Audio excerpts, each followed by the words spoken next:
দুনিয়াতে নজর করে দেখলাম স্বার্থ ছাড়া কোনো মানুষ দুনিয়াতে নাই। আছে? অভাব ছাড়া কোনো মানুষ নাই, বরং টাকা যার যত বেশি তার অভাব তত বড়। যারা যত বড় লোক তারা অভাব তত বড়। অভাব গরিবের 100 টাকায় সমাধান হয়, বড় লোকের 1,00,000 টাকায় অভাব সমাধান হয় না। এই স্বার্থ ছাড়া অভাব ছাড়া একজন পাইবা, তিনি আর কেউ নয়, আমার আল্লাহ। ইয়া আইয়ুহান নাস আনতুমুল ফুকারাউ ইলাল্লাহ ওয়াল্লাহু হুয়াল গনিয়্যুল হামিদ।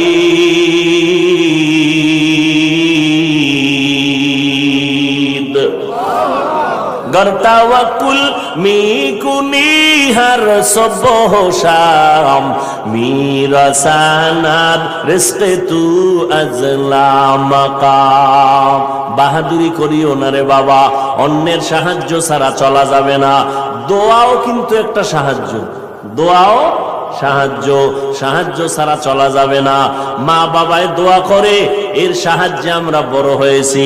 মা বাবার ক্লান্ত পরিশ্রমের কারণে আমরা বড় হয়েছি, মা বাবার সহযোগিতায় বড় হয়েছি।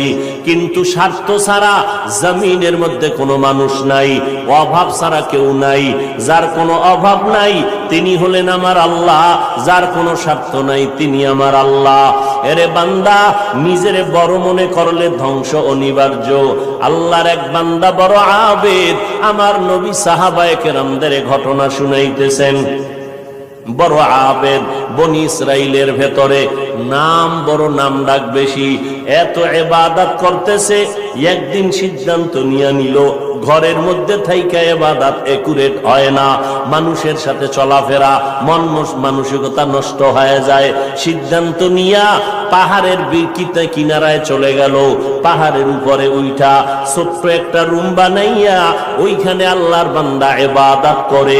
পাহাড়ের চূড়ায় সাধারণ মানুষ সেখানে যায় না, মন মানসিকতা নষ্ট হয় না। আল্লাহর বান্দা পাহাড়ের চূড়ায় গিয়া ইবাদত করে।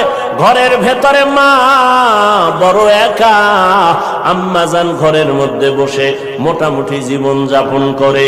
সন্তান আসে না, ইবাদতের মজা পাইয়া পাহাড়ের চূড়ায় উঠে ওখানে ইবাদত করে। একদিন মা মনে মনে ভাবলেন, আমার সন্তান আমার কাছে না আসলে তো আমি ও থাকতে পারে, আমি মা তো থাকতে পারি না। কারণ আমি মা, সন্তানের আমি গর্ভ ধারণ করে কত কষ্ট করেছি। মা সিদ্ধান্ত নিল, আমি হেঁটে হেঁটে পাহাড়ের